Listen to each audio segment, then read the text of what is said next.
Welcome to Voices of Pacifica, where we explore the opinions and ideas of some of America's most intriguing public figures. This program is the final program of a three-part series featuring one of America's most gifted writers and political commentators, Gore Vidal. As we watched the White House coach the unqualified Clarence Thomas for a place on the court, it became dramatically clear that the court is now nothing more than a 9-member legal council to the executive, a council of intellectual mediocrities chosen to endorse any decree issued by the imperial executive. Gore Vidal has long thought that American policy is at best highly influenced by a small group of Americans who take in 3/4 of all revenue earned each year. Now that less than a dozen corporations own and control almost all of our nation's media outlets, Gore Vidal believes that the power elite has a firmer grasp on the direction of American policy. In December of 1991, Vidal spoke to the National Press Club in a speech entitled Surrendering Power to the Executive. In this speech, he presents what the opinion makers of America do and don't want discussed, and what we can do about it. This is the third time in 30 years that I have talked to you at the National Press Club. And before me, my father spoke to you, and before him, my grandfather spoke to you.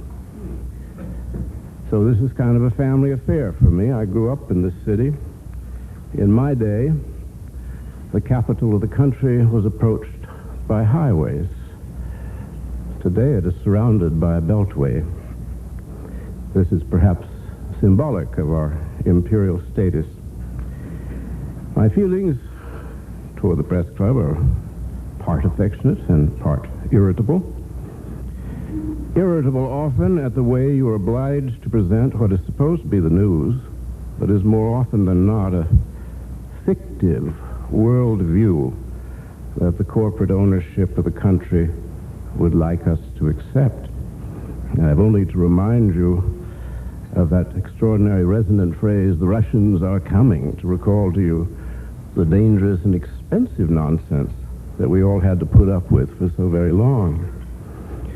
I thought I'd do a bit of salvaging here. There's a book coming out, H.L. Mencken's Collected Journalism, to which I've written a foreword. And I seem to remember there was kind of a row here over, it was alleged that Mr. Mencken was an anti-Semite. He wasn't, in spite of his diaries, in which he cannot find a minority that he likes, including the WASPs. And certainly, to Mencken's eternal credit, he never once, that I know of, had a good word to say for the majority of his countrymen. If you'd like to know what Mencken had to say on that subject, to put this at rest, his anti-Semitism, on November 27th, 1938, in the Baltimore Sun, he wrote, "It is to be hoped that the poor Jews now being robbed and mauled in Germany will not take too seriously the plans of various politicians to rescue them." He then reviews the various schemes. To the British proposal that the Jews be admitted to British Guiana, he writes, "Try to imagine a German Jewish lawyer or insurance man or merchant or schoolmaster in a place where the climate is that of a Turkish bath. Tanganyika he thought marginally better, but still pretty bad. He said at least as good as the worst parts of Mexico. He then suggests that Canada could absorb 100,000 or even 200,000 German Jews with great ease, and they would be useful acquisitions, especially in the western prairie populations, which are dominated today by a low grade of farmers without any adequate counterbalance of a competent middle class." Can you imagine writing that today? The Farmers Anti-Defamation League of Saskatchewan would have your column banned. He then suggests Australia. He said Australia, now almost as exclusive as Sing Sing, which it somewhat resembles in population, could use, political correctness was ever on his lips, could use quite as many Jews as Canada and New Zealand. And then he gets down to business. The American plan for helping the refugees is less openly brutal than the British plan, but almost as insulting to them, and even more futile. And Mencken then concludes, this is 1938, there's only one way to help the fugitives, and that is to find places for them in a country which they can really live. Why shouldn't the United States take a couple of 100,000 of them, or even all of them? I don't think that sounds like anti-Semitism to me. The State of the Union, not very good. David Hume, meditating on power, came to the conclusion that as those who govern are few, while those who are governed are many, then logically, the many should dominate the few. But this is not the case. So how do the few control the many? Through opinion, he wrote. How is opinion disseminated? From the pulpit and in the schoolroom. That was the 18th century, of course. Today, opinion is created almost entirely by that unlovely word, media, which in turn is controlled by corporate America, which in turn is more and more being dominated by international cartels. Hence, American opinion is as apt to be created in a Tokyo boardroom as one in New York. The national press, you are loyal dispensers very often of opinion, which means that at any moment certain matters of great importance cannot be brought up on television or in the press because the opinion makers do not want such things discussed. Clarence Thomas's views of the Constitution, to the extent that he has ever had any, were out of bounds, but his exuberant sweet talk to a woman in his office was a great and useful diversion. This sort of calculated diversion from what truly matters is now more the rule than not. Since the military budget cannot be discussed in any detail, ever, the opinion makers and their dispensers prefer to go on and on about sex, abortion, prayer, the flag, matters of no public urgency or even relevancy. But they are emotionally hot issues and irresistible to any government that has a great deal to hide, such as the one that we are currently saddled with. At my last appearance here, I described how in 1950 the American Republic was secretly replaced by the national security state. This was a bipartisan enterprise presided over by Harry Truman. The purpose was to keep the United States on a wartime footing forever because of the perils of communism in general and the Russian military in particular. Truman instituted loyalty oaths, and the FBI was enjoined to go after homegrown communists. For decades, the acronym FBI could very well have stood for Federal Blackmail Institute. The War and Navy departments became the Defense Department, and the CIA was created, a secret police organization that does not submit its actual budget to Congress as the Constitution requires. But the national security state largely ignores the Constitution, and the famous checks and balances have been allowed to come to idle rest. The two great constitutional powers of Congress to declare war and to appropriate money have been surrendered to the executive. In case some of us hadn't got the point, Mr. Bush nicely reminded us last year that we'd already fought a couple of hundred wars without a congressional declaration, and so he means to go right on fighting wars with whatever money he can borrow from abroad. As far as the power of the purse, Congress now invents various Rube Goldberg formulas to limit spending, and these formulas never work. As we watched the White House coach the unqualified Clarence Thomas for a place on the court, it became dramatically clear that the court is now nothing more than a 9-member legal council to the executive, a council of intellectual mediocrities chosen to endorse any decree issued by the imperial executive. The court's dislike of the American people is startlingly open, and the joy with which it chops away at the Bill of Rights is a marvel to behold. As I look about my native city, I have a distinct sense that we are living in a pre-revolutionary time. The race war grows more intense, poverty more severe, the rich richer. The hatred of those inside the fabled Beltway for those outside is now What else? Creating a true hatred on the part of the many for the few who govern, or appear to do so, since the decision makers and paymasters are beyond our reach in the boardrooms of the world. I like to watch the Sunday Zoo on television when journalists and politicians talk nonsense. No problem is ever addressed, but there's a lot of talk about process, a near meaningless word in these parts. Recently, I watched the director of the budget babble to those distinguished receivers of conventional wisdom, Professors Evans and Novak. What to do about the budget? To my amazement, the defense budget was actually mentioned by Mr. Evans. Apparently, the Brookings Institute thought that a few $100s might be cut. But although the defense budget is the cancer that is killing our body politic, it cannot be dealt with by the media. And the director of the budget, one of my favorite characters on television, was swift to create a diversion. Entitlements, he wrote. He moaned. If only we could get them on the table. He shook his head in despair. The trillions of dollars that we waste on free dentures and profligate unwed mothers. Now, it is wonderfully ironic for anyone to complain about people programs, because wasteful or not, there are not very many of them. But you can't point this out on television because both journalists and politicians are hired by the same people. And back of those people is the corporate wealth of the country. The budget is always faked, and no one ever questions it. The famous entitlements consist largely of disbursements for Social Security, and Social Security contributions are always counted as a part of the federal revenue.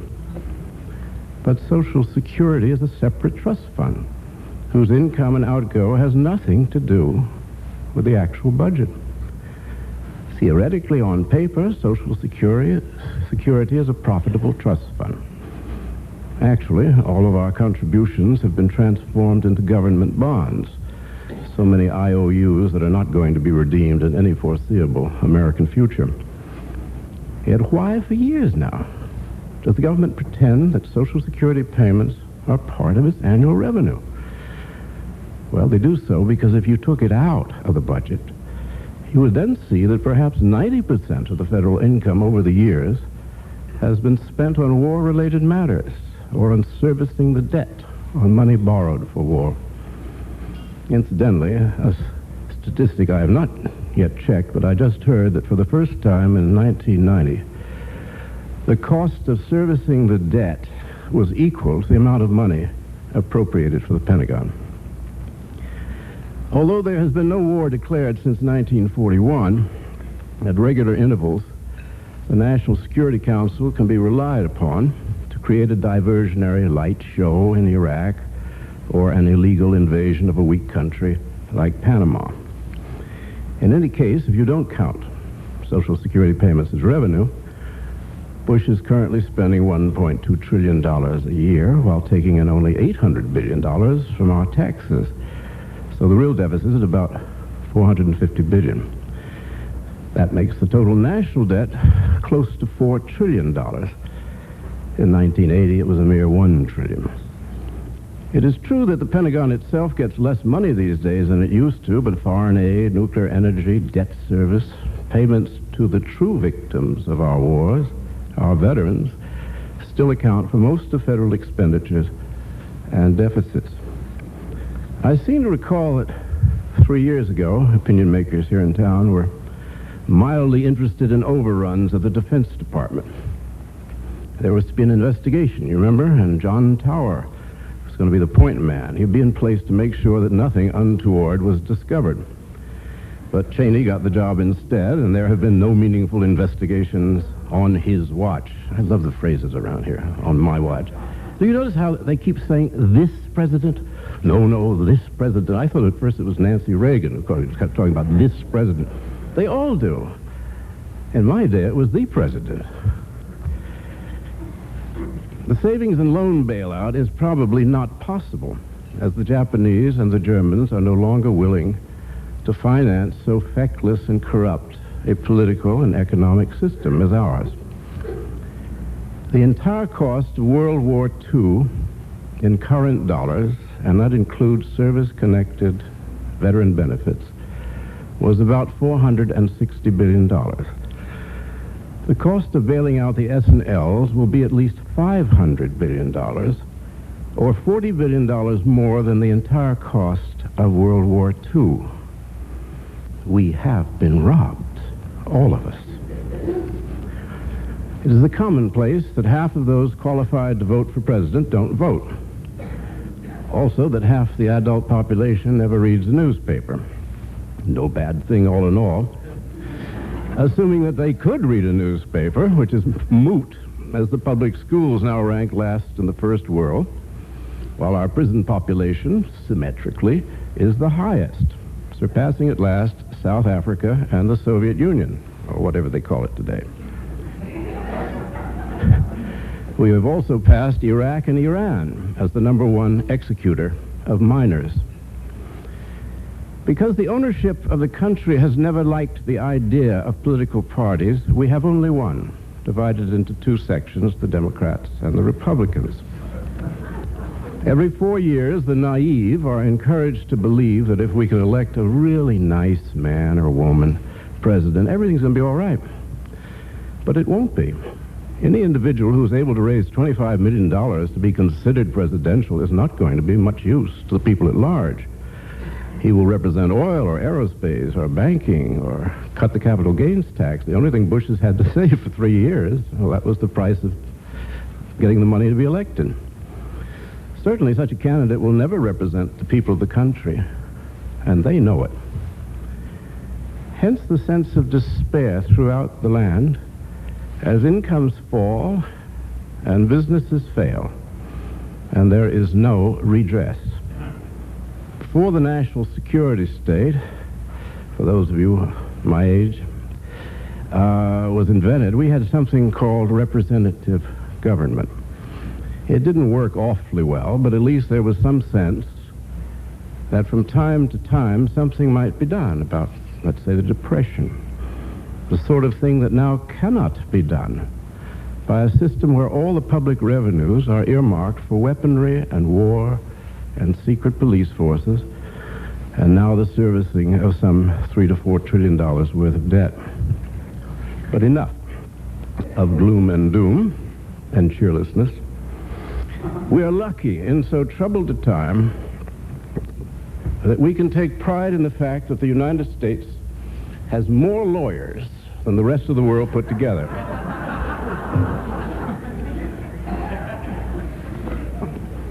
There are 756,000, to be precise, of whom Mr. Bush assured us that Clarence Thomas was the best, and I think he was right.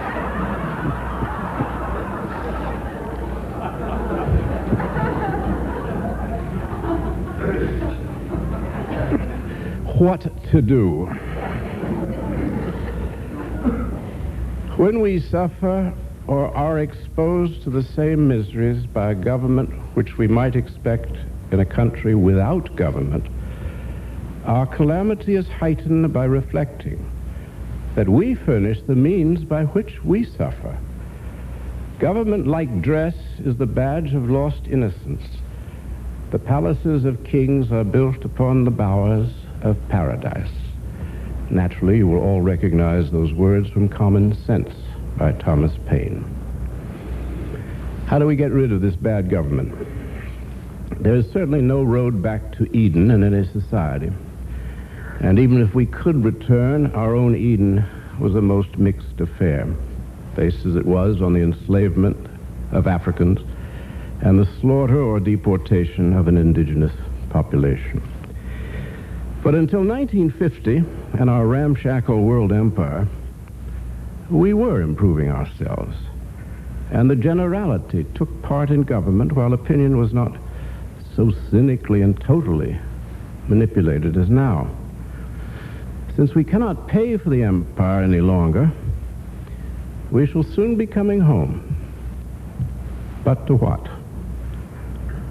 Our inalienable rights are being systematically alienated Never has an American government been so busy interfering in the private lives of its citizens, subjecting them to mandatory blood, urine, lie detector tests. Yet the famous war on drugs has nothing at all to do with drugs. It is part of an all-out war on the American people by a government interested only in control. As this grows more evident, I suspect that we shall begin to see an organized resistance to so tyrannous a state. If we had political parties, there might be some control over the executive with its numerous secret police. But we have no political parties. We have no politics. Only mindless, issueless elections. I see only one peaceful way out of this corpse of a republic and this literally bankrupt national security state. I draw your attention to Article 5 of the Constitution. This Constitution that our rulers worship but seldom heed. Article 5 describes two methods whereby the Constitution may be amended or otherwise altered. One way, and so far the only way ever taken, is by a vote of 2/3 of both houses of Congress. The amendment is then sent for ratification by the state legislatures. The second procedure is very interesting indeed. In fact, you might almost call it democratic. 2/3 of the state legislatures can request a constitutional convention, which Congress must then convene. Unlike us, the founders did not worship their handiwork. Many thought the original Constitution was bound to fail. Thomas Jefferson wanted to hold a constitutional convention every 30 years, once a generation, because, as he said, you cannot expect a man to wear a boy's jacket. As it turned out, the jacket has been so reshaped over the last 2 centuries that it is now something of a straitjacket for the people at large, and satisfying to no one except those who gain election and profits from our most peculiar system. As you know, in recent years, there have been several movements to convene a constitutional convention. These have been the work of single-interest groups, usually on the far right.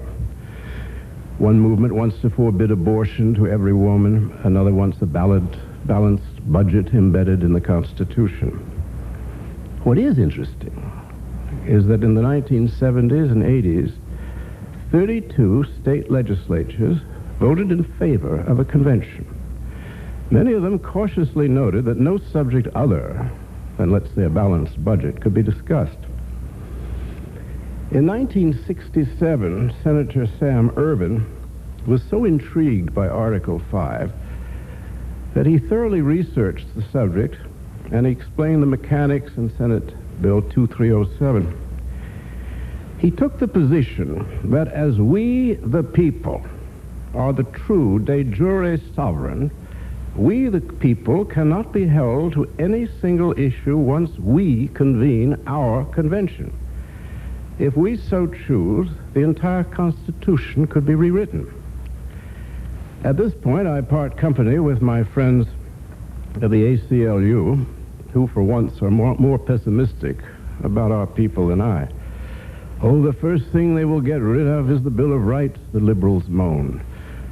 To which my answer is, first, I don't think the people are suicidal. And second, what is the difference between losing those rights at an open convention rather than by gradually losing them behind the closed doors of the current Supreme Court? It is true that we are a less homogeneous and less educated people than were the 3 million original inhabitants of the 13 colonies. But I cannot believe that we are so lacking in scholars and in those devoted to the spirit of the original Constitution, and perhaps more important, the Declaration of Independence, that we will do away with our liberties while giving even greater power to the executive to fight wars that only harm us in the end. The people at large have been kept ignorant by bad schools and by the dispensers of false opinion. That is true. That is a problem. But ignorance is not stupidity. And self-interest, as both Hamilton and Madison agreed, is a great motor to the state properly checked and balanced. Of course, the manipulators will be busy at such a convention. The creative minds that gave us the Willie Horton ad will opt for some sort of apple pie fascism. But there are other voices in the land. Finally, there is a great danger facing us all, and that is the mounting fury of those who have been deprived too long of decent lives. And I promise you they will not be apathetic forever. If it be not now, yet it will come. The readiness is all. Rather than be unready for anarchy, I submit that we must sit down and in an orderly way rethink our entire government as well as our place in the world. The founders' last gift to us is the machinery to set things right. Article 5. Let us use it. You've been listening to a speech by Gore Vidal entitled Surrendering Power to the Executive, given in December of 1991. When we come back, we'll listen to Gore Vidal discuss how the corporate owner of the History Channel took exception to Vidal's documentary on the history of the American presidency.